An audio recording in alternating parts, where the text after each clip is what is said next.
Hello, this is Barbara Wegner, and you're listening to The Drama of It All on Substack or thedramaofitall.com. Now I've got you, you SOB, cancel culture, in which those who feel like victims turn into the persecutors of the flipped triangle.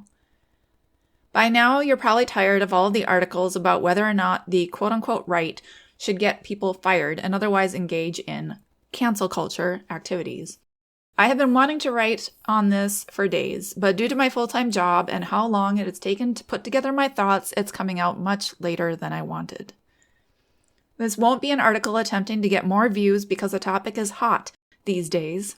This topic is very much tied into the drama triangle, and it's a unique opportunity to share with my readers about the persecutor role in the drama triangle in a way that may get very personal. You may get emotional reading this and be upset. Those emotions are telling you something, and it's worth being mindful about them. Or you may know someone else who is feeling this way, and I hope that this article will help you to understand their reaction. To start this difficult article off, I want to share a bit about my perspective so you can better understand where I'm coming from.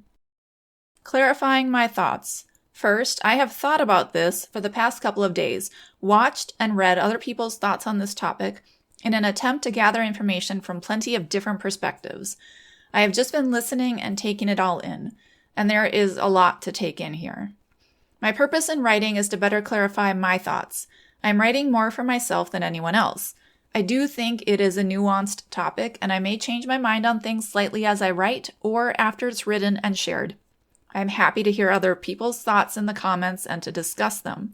I am also happy to consider new things I have forgotten or missed. The comments will be open to all unless you are not looking for a serious discussion and just want to spill hate. Law of attraction. Secondly, I believe in the law of attraction, so that means I believe everyone who faced backlash attracted those specific responses in some way, shape, or form. They may have feared facing consequences. In fact, people who fear facing consequences and feel guilty are far more likely to attract being caught than someone who doesn't fear getting caught. But maybe it wasn't fear. They may have had so much wrath that they attracted that wrath back to themselves like a mirror. I don't know which one it is, and it's different for every individual case.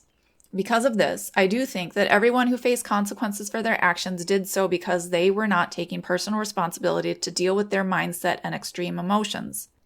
Since I believe they are responsible from a higher perspective, then I should not care that they're getting what they quote-unquote deserve. I will admit, when I personalize it from a 3D perspective, I do care. I believe the law of attraction is the rule in this game of life, and that rule is what gives us justice for those who do the work to heal themselves. Since we all, in this present moment, have the same ability to choose different thoughts and think in different ways, it keeps us all equal in the present. The law of attraction means you attract based on your emotions and beliefs, and it is difficult work to get a handle on that and have good emotional regulation. The law of attraction doesn't mean life will be easy, but you can make it much better by paying attention to your thoughts and not resisting your emotions. By the way, immediately shifting your negative emotions onto someone else who you now see as a quote-unquote persecutor is a form of evading those emotions. The left does this all the time. What is cancel culture? Cancel culture versus accountability culture. I think I should define cancel culture here before starting in earnest. I made this picture about 3 years ago. People inside the drama triangle will want to quote-unquote fight or stop a bad guy, whereas people outside of the drama triangle will want to move away and find a better environment to be in or work on a solution to their problem.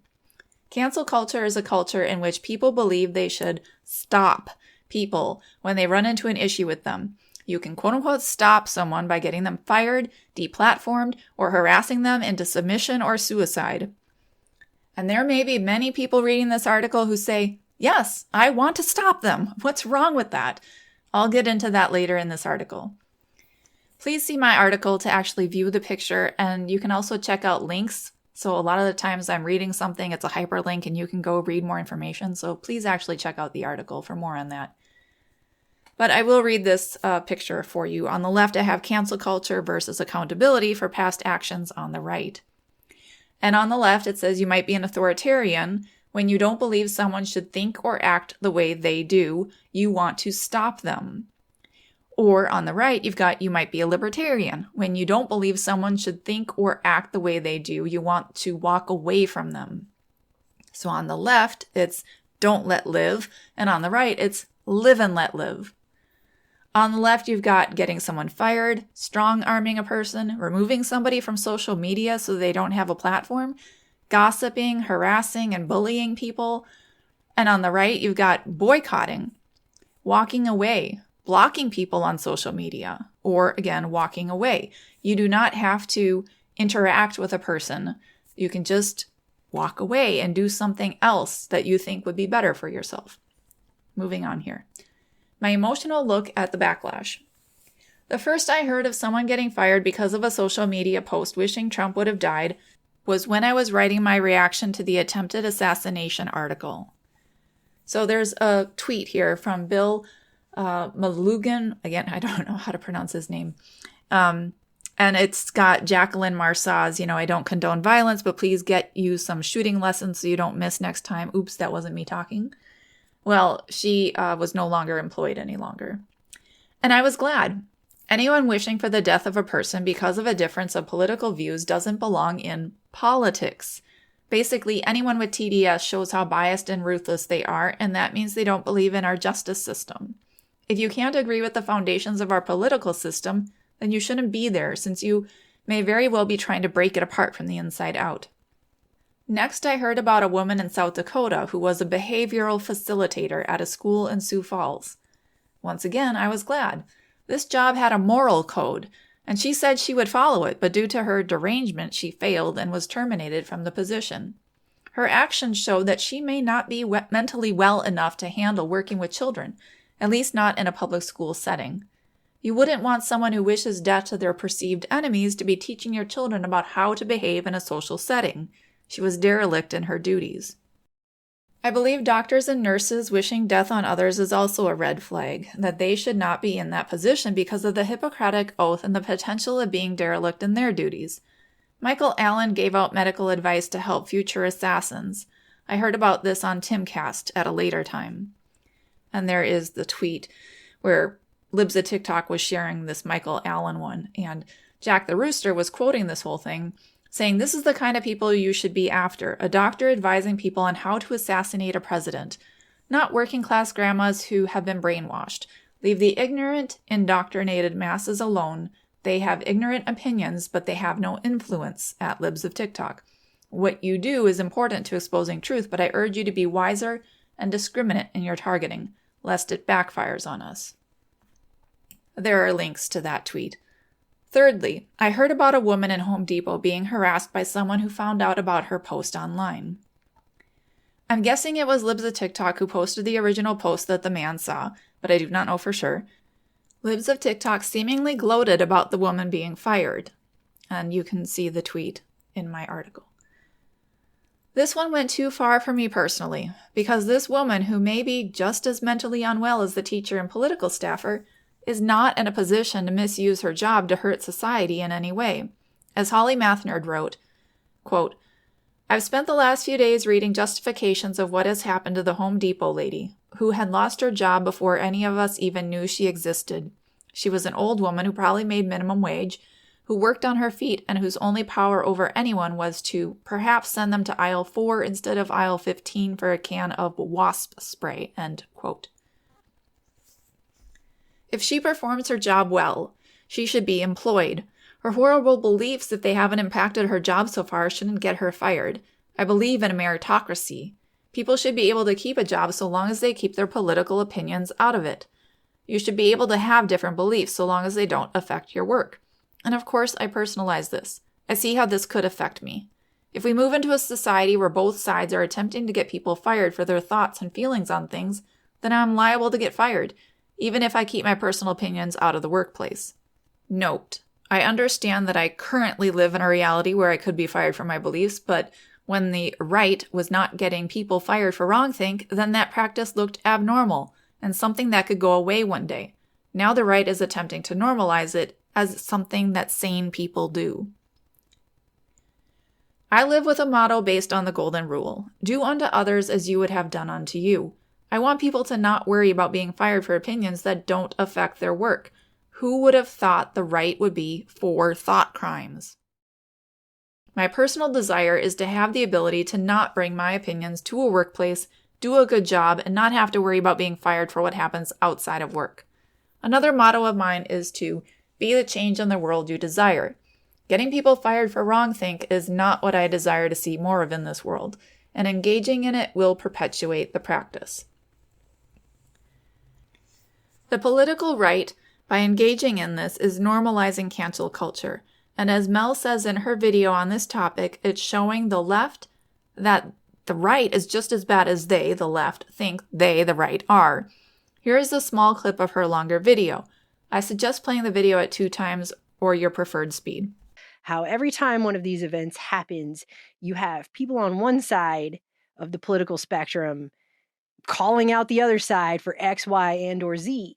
And then the next time an event happens or the time after that, it flips. And everything that one side claimed they stood for, they now are going back on everything they just said, and they're doing the exact same thing the other side did. That they just got done decrying and bemoaning and yet you smile at him and you look him in the face and you hug him and you sleep next to him every night knowing what you did? How could you terrible people? I used to look up to you. Here's all the things we're going to point out about what's wrong with you. You're just a slut. And then they turn around and do the exact same thing.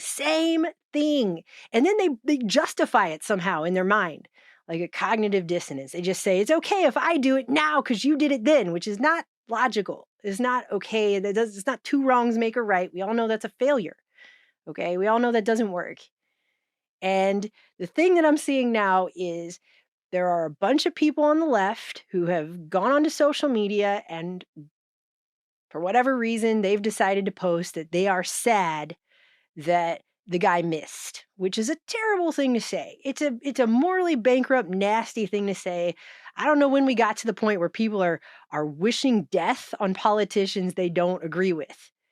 Probably sometime after years and years of the mainstream media brainwashing an entire half of the population that one of these 2 guys is Hitler,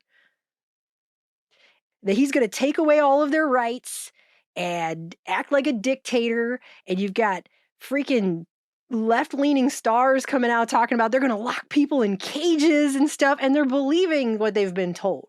If he wins the election, you won't be on the show anymore. He'll come looking for me.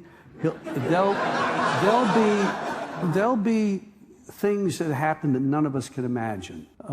That's what happens in that kind of a dictatorship, which is what he says. Let's believe him. Take him at his word. I did from the beginning. Yeah.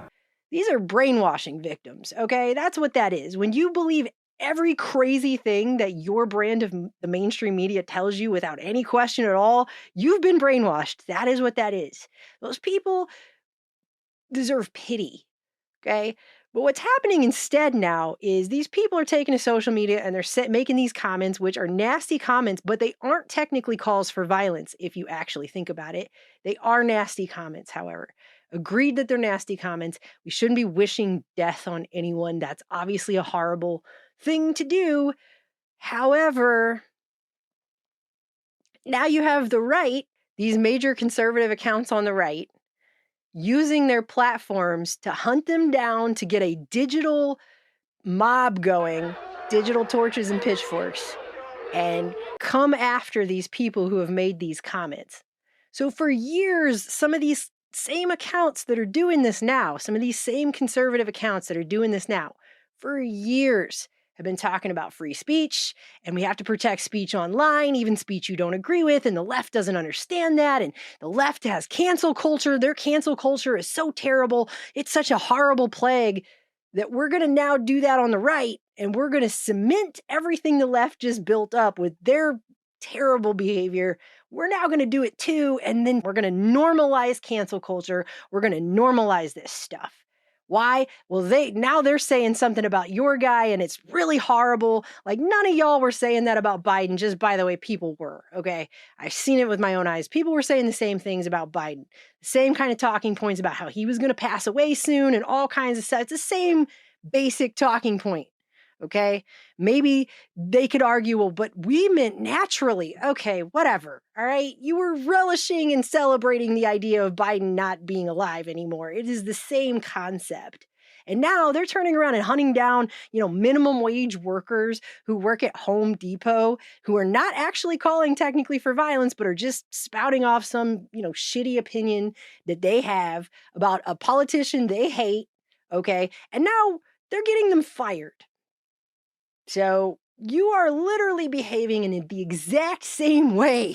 You are literally becoming that which you hate. You are literally behaving in the same way as the people that you claim to crusade against. You are now cementing that kind of behavior as if that's normal and good. And I wrote a whole post on this on X because you're teaching the people on that side by your behavior that everything they think about you from the woke left is true. You're actually doing everything they thought you would do. And so therefore, you're teaching them that you are exactly what they thought you were. Okay. You're also teaching them that everything that their media has been telling them is true. So they're going to continue to listen to their media. So that's not going to change either. Okay. And you're also making sure by doing this behavior that all of this is just going to continue when the shoe is on the other foot in the future. That is what you're doing. So how is anything ever going to change if none of these people learn how to take the high road and actually practice the shit that they preach? That is my question. Because this is just everybody getting down in the same mud with each other. This is all these conservative accounts trying to act like they have the moral high ground right now, literally acting like the exact thing which they have spent years and built up their whole accounts pointing out the hypocrisy of. Pointing out the hypocrisy. You are now the hypocrite. You have become the hypocrite. You're a hypocrite. It's infuriating to watch these people act like they have literally no self-awareness. It's the woke right now. So it's the woke left and the woke right. That's what we have. And there is no difference. I have seen people trying to argue with me on here, trying to act like, but it's different when I do it. No, it isn't. It's not different when you do it. It is the same. It is the same. And if I was on the other side, thinking all the stuff that I thought on that side, I would not see any difference. They don't see any difference. You could tell yourself it's the same all day, but it's not. You're the same. You are the same as them. You have become them. It's all the same. Everybody's the same. And all this is going to do is divide people more. So you have these massive conservative accounts right now that are making, who even knows how many thousands upon thousands of dollars in ad revenue, using cancel culture, digital cancel culture apparatus there, the same leftist cancel culture apparatus they just got done spending years talking about. Also, these same accounts being pro-free speech. Not really, though. There's a limit, and the limit is saying you don't, popping off nasty about wishing, politician wasn't alive anymore. It's not calling for violence. It's not the same. It isn't actually. It can be morally bankrupt. It's nasty. I freaking think it's gross, but it's not calling for violence. After the quote-unquote right engages in the same cancel culture, the left will feel absolutely certain that the right are evil persecutors, because the right will be giving the left the proof that they're evil by their overreactions. A quote, "The real action is in the enemy's reaction." Saul Alinsky. James Lindsay of New Discourses talks about this a lot. The woke left desires that those on the right overreact because it helps with their causes. When those on the right start getting people fired for wrongthink, it normalizes it. That's what those on the left want. They want a society in which people can be fired for not believing the same things and having different perspectives on whether a person is good or evil. If you fire someone for wishing Trump were assassinated, why couldn't the boss of tomorrow fire someone for wishing Biden died of COVID? Those are morally bankrupt thoughts, but they're not illegal yet. And they're not calling for violence. Wishing someone they didn't like was dead has happened on both sides for quite some time and will continue. There are plenty of Twitter X posts like this right after Sheila Jackson Lee passed away. Not outright gloating, but being pissy and not at all respectful. And I understand not having respect for someone you believe to be racist and mean. But people on all political sides say and think mean things. Do you really want to lose your job over it? The right should not want those on the left to get that kind of power. Prior to the assassination attempt, that sort of cancellation was abnormal and could have been fought in the legal system. We have to take different actions because it's plain to see the leftist tactic of canceling people isn't changing any minds. Quote, I'm somebody who wants change, not somebody who whines about wanting change all the time and turn around by their very behavior does everything they can to ensure change never happens. End quote. That's from Mel from TrueStream Media. You can click on the link to view the actual video, the longer video. From John Carter's article, Right-Wing Cancel Squads, and you've probably seen this before if you've been reading these sort of articles. Quote, to this end, distasteful as it may seem, the liberal's face must be pressed down into her own steaming pile of excrement. She must be made to taste it and gag and swallow nonetheless. She must be made to weep burning tears. She must be traumatized and made to understand that this is what she did, that these are the rules of the engagement that she established, that these are the consequences of loss in this awful game that she has forced us all to play.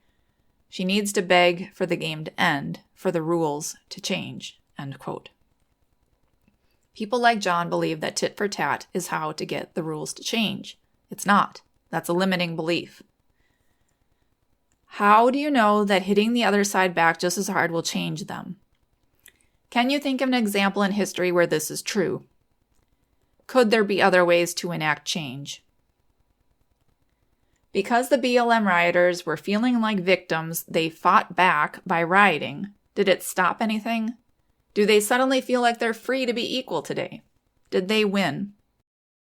Anytime the left has done something like this to their perceived persecutor, it has never, that I can think of, worked out for them. And I believe that's because they want to play victim. And they love to lash out via the persecutor role, and they don't want to take personal responsibility for their own emotions and their own lives.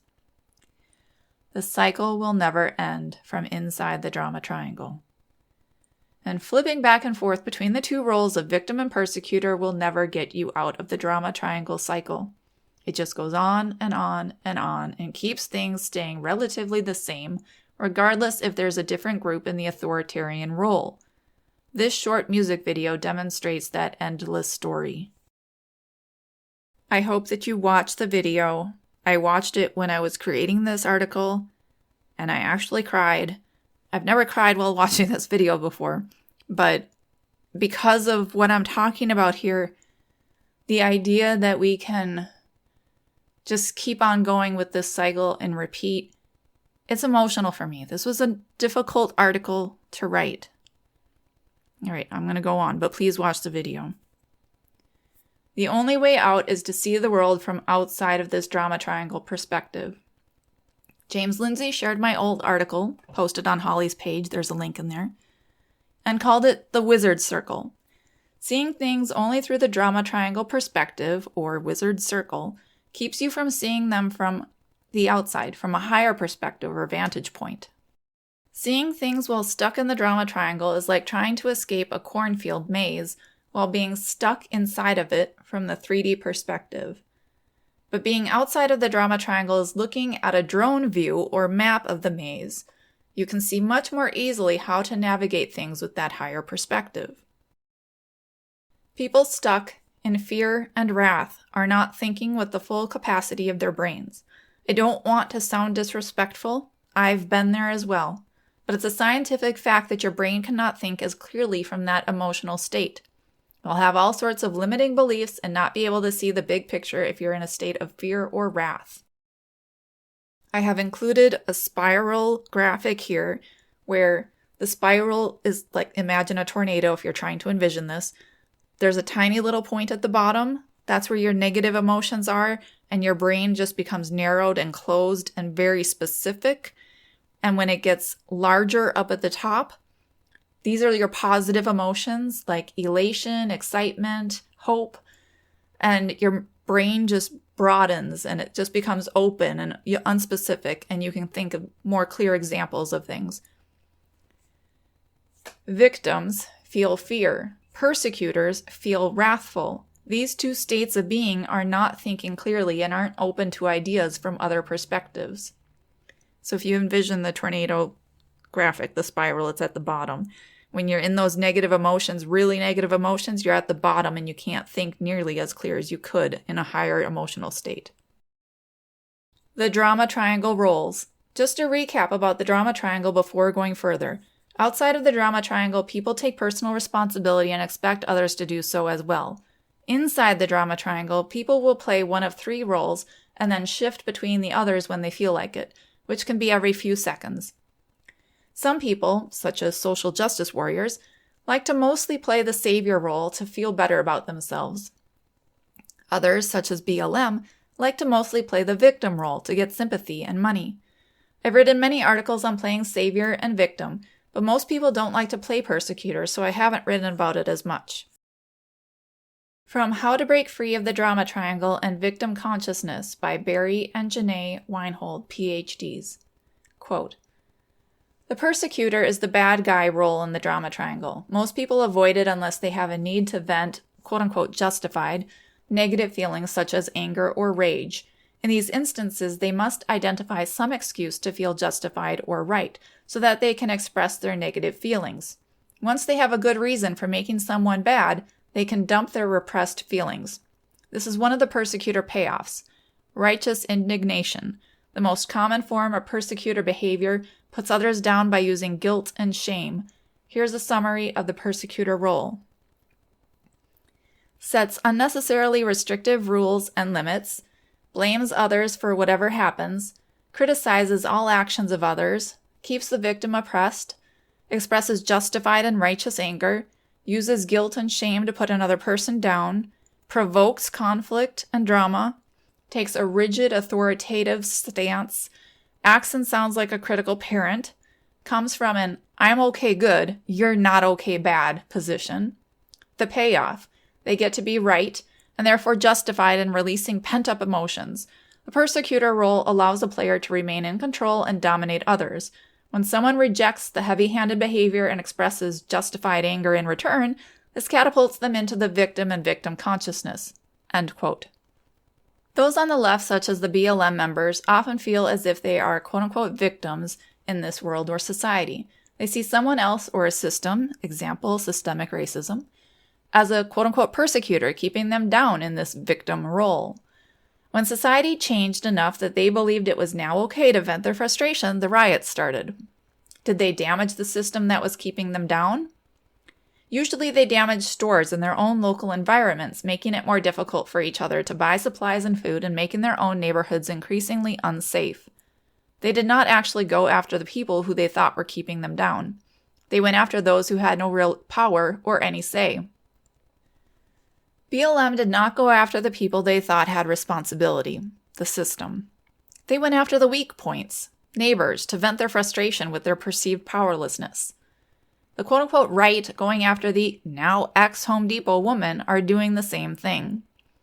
Librarian of Solano wrote, quote, in the first place, canceling working normies accomplishes absolutely nothing in terms of killing the chicken to scare the monkey. They themselves have no power to cancel and no power to affect anyone's cancellation. End quote. The right felt like victims to the woke left, in some cases rightfully so, but rather than go after the exact people who were doing the canceling, they chose to go after the quote-unquote normies or weak points, the neighbors, to vent frustration with their perceived powerlessness. See also my article, Flipping the Triangle is about wanting revenge. This is also an example of responsibility shifting. The Home Depot lady was the scapegoat, taking on all the sins from the quote-unquote woke left. People wrote that if these low-level leftists lose their jobs, it will somehow stop the woke left from continuing. But they're not the ones who are getting fired because of these actions. I get it that people think that maybe the leftists will think twice in the future, but we're talking about people stuck in the drama triangle. The woke leftists live inside the drama triangle perspective. They don't take responsibility. If they start getting attacked by people they already consider persecutors, they're just going to turn the triangle over again and play victim. How do you get someone to take personal responsibility? You don't. If you are trying to get someone to quote-unquote wake up out of the drama triangle, you're viewing them as a quote-unquote victim of it, and yourself as a quote-unquote savior. All the people who are pro-canceling leftists for their nasty remarks are trying to quote-unquote save our society and quote-unquote win the fight. I've attached an image from stonetoss.com. It's a comic. In the beginning, there's a panel that says, the Soviets launched the first strike, we must retaliate. The second panel reads, but sir, then we be no better than the communists. And then the third panel says, oh my God, you're right. And the fourth panel, of course, has them disappearing in a nuclear attack. The picture above was in the article Win the Fight by Vagrant of Rhodes. There is this belief that those against the cancel culture are naive. I've written about how the use of the term naive is a sign that the user views himself or herself as a savior or smarter. Librarian of Solano in his article To Cancel the Cancelers also wrote, quote, no one has ever accused the fireman and the Home Depot woman of themselves advocating cancellation in the past. So this isn't even really kind of any vengeance. They are working people who stepped into a domain in which they had little power, social media, and made statements that were, on that day at least, unpopular with enough people to get them negative attention they otherwise would never have received. It's their powerlessness that made them targets.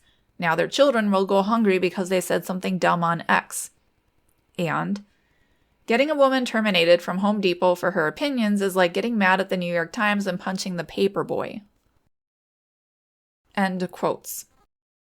I agree there needs to be action against a direct attack. But as I've already pointed out, getting a woman fired from Home Depot is not an attack against the woke cancelers. It's responsibility shifting. It's misdirected energy. I've written about how climate activists try to save the world, and with all their efforts, they make it literally worse. What you resist persists. As you focus hate energy on something, you focus in on it and make it much larger. The better solution is to focus your time and energy on what you want, not what you don't want. I've added an image that says, choose what you pay attention to wisely. You can choose to magnify your problems or magnify solutions with your attention. Vying for the persecutor position. Mel talked about people from the left and the right switching places, but always taking on the role of victim or persecutor. Those are my words, in quotes. Those playing the victim are always vying for the authoritarian persecutor role because of a strong desire for vengeance. The BLM riots were because people felt like they needed to get back at the system they felt was keeping them down. Many on the right feel they have righteous anger. From John Carter's article, Right-Wing Cancel Squads, quote, this long chain of egregious abuse by the left is why, while a few express uneasiness or even disgust at the treatment of the Home Depot lady, most are fresh out, he must mean of sympathy. It was just missing the word of. And in fact, this brief taste has awakened a ravenous hunger for more. This is not only vindictiveness, although I freely admit that there is quite a bit of that. He could have used some proofreading there. I'm sorry that it sounded disjointed. That was the end of the quote, though. Continuing on with my article. And I can understand that anger that comes in from being unfairly fired. In this case, I think it's misdirected anger. And those on the left believe they have righteous anger as well. They think they have excellent reasons for their anger too. Saviors always think they're being righteous and bringing justice into the world. Niji-Sob.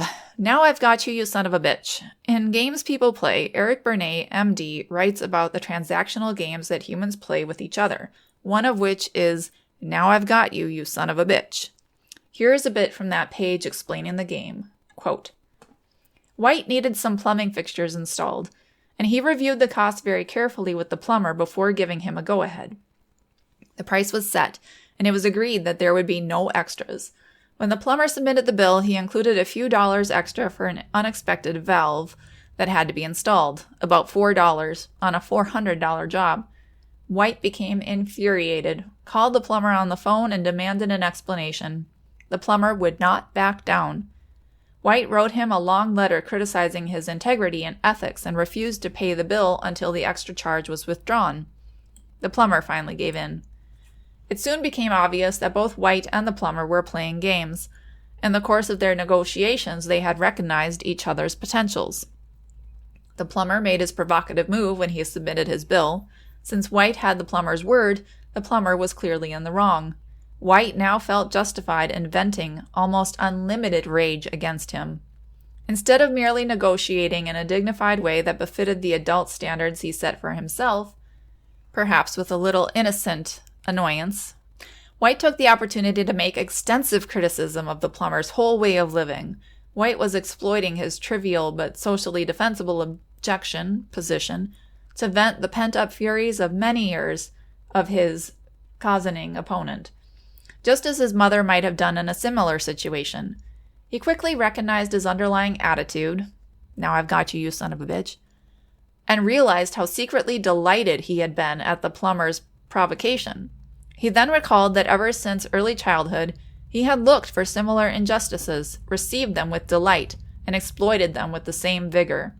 In many of the cases he recounted, he had forgotten the actual provocation, but remembered in great detail the course of the ensuing battle. The plumber, apparently, was playing some variation of, "Why does this always happen to me?" End quote. Now that some people on the right think that they have a socially defensible objection, they're trying to release pent-up fury from when they felt like victims. The left and right both do this, and they switch roles whenever some new event comes up and the mood shifts in our society. But it will be never-ending unless people start taking personal responsibility and step away from the tit-for-tat, eye-for-an-eye fight. A quote, "An eye for an eye makes the whole world blind." Mahatma Gandhi. I know the people who think that this is all right are experiencing emotions like wrath, schadenfreude, or fear that their side will lose if we don't fight back. I'm not saying to not fight back. I'm saying this, cancel culture, isn't a winning move. I've shared the picture. The only winning move is not to play games in the drama triangle. Continuing on. Suing companies, working through our election process, and a variety of other choices are all out there. But people who are steeped in fear or wrath cannot see the other options. They feel as if there is no other way forward. As I've written, that is a limiting belief that's worth breaking. Some extra comments. Here I will just go through and give a few comments on things I've seen written on this topic in the last few days. From John Carter's article, Right-Wing Cancel Squads. Quote, "For all the hand-wringing over the Home Depot lady's firing, I suspect a lot of her coworkers sighed with relief when they got the news that they would no longer have to dance around her tender sensibilities in the lunchroom." End quote. The idea that the Home Depot lady's coworkers are celebrating is pure speculation, and I think it's clear that there is motivated reasoning, a ravenous vindictiveness sans sympathy, to try to come up with reasons why the firing was okay and ignore reasons why it may not be okay. Continuing on. From Librarian of Solano, we don't beat cancel culture by canceling in turn. We beat it by becoming uncancelable. And we do that not by hating and further terrorizing our degenerate enemies, but by loving one another in true fellowship. End quote. Yes, we need to look for other solutions and focus our energy on those things. I've written about why communism can't work and focused on the fact that those who are steeped in negative emotions, like the woke, they can't see solutions. The solutions will always come from people who have a higher vibrational mindset. On that note, I ran into this short clip from Timcast where Tim Pool says that because of natural selection, if everyone anti-woke just took personal responsibility and focused on improving themselves, we would end up over time winning the culture war. You can watch the clip below. I'll play the audio. But those of strong mental fortitude resist and do what must be done to preserve and maintain. And I don't think in this, in what we're seeing, any one of these liberals are going to be able to defeat natural selection. Oh, yeah. If they don't have kids, if their social order is in chaos, if their rooms are messy and they won't clean them, they're going to fail. I made this point because I've been saying for a few months now, a lot of people ask me, what can we do with the election coming up? I don't know what to do. And the obvious answer is register people to vote, focus on your local elections, volunteer, be involved, knock on doors, whatever it has to do, whatever it is you have to do for the political situation. But also don't forget, get fit, eat right, be healthy.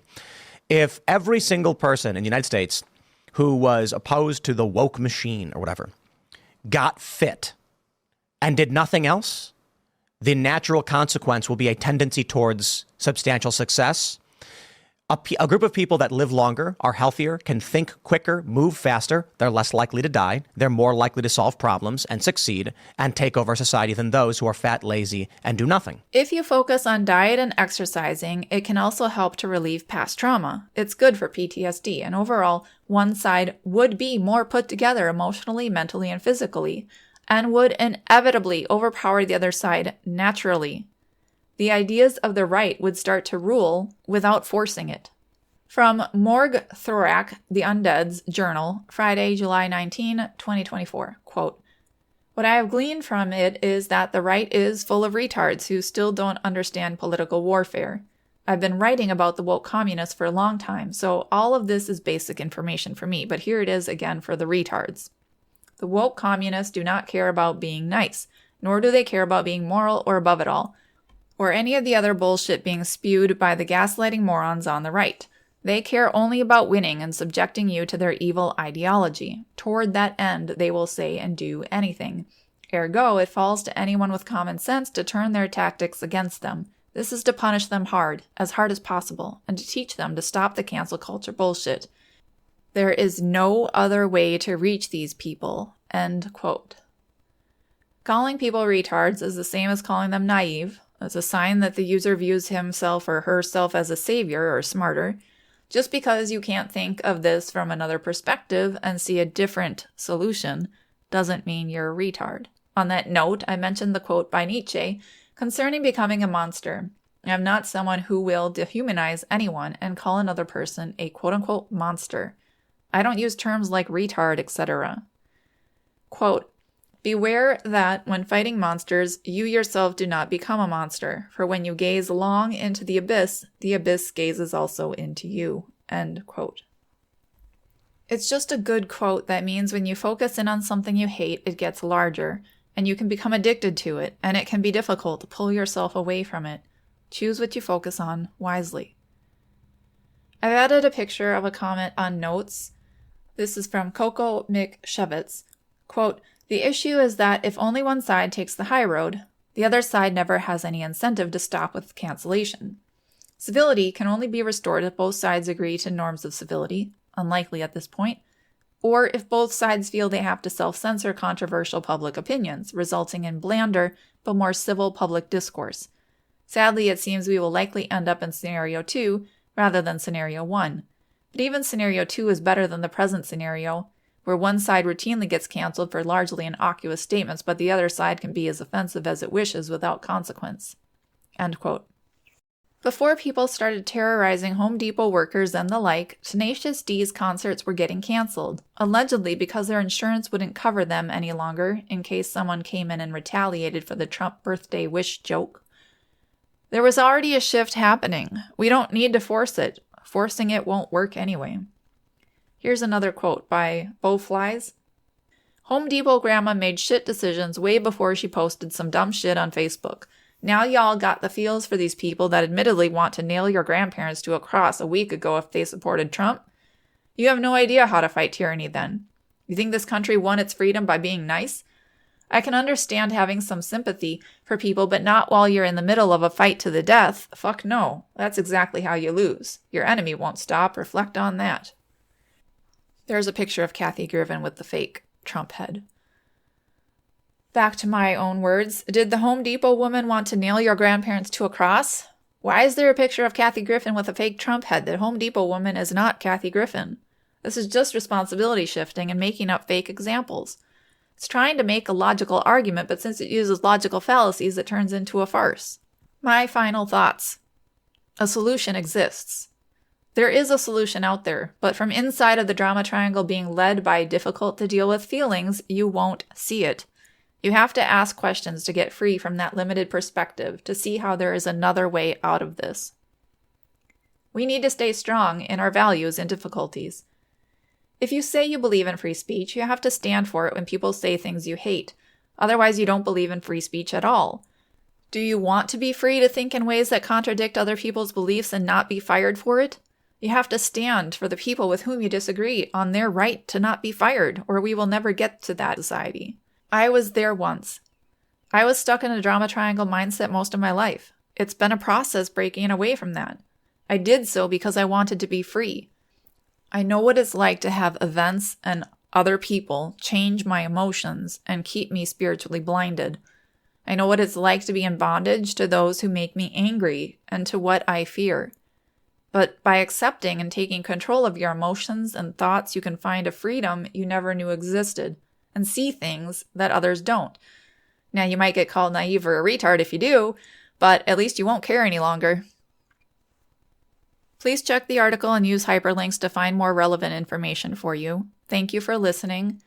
I've spent a lot of time and energy on this particular article due to its importance, but I couldn't in good conscience make it paid. So please consider donating or sharing this with others if you found it helpful. Please leave a comment, and I wish you all a great day or night depending on your time.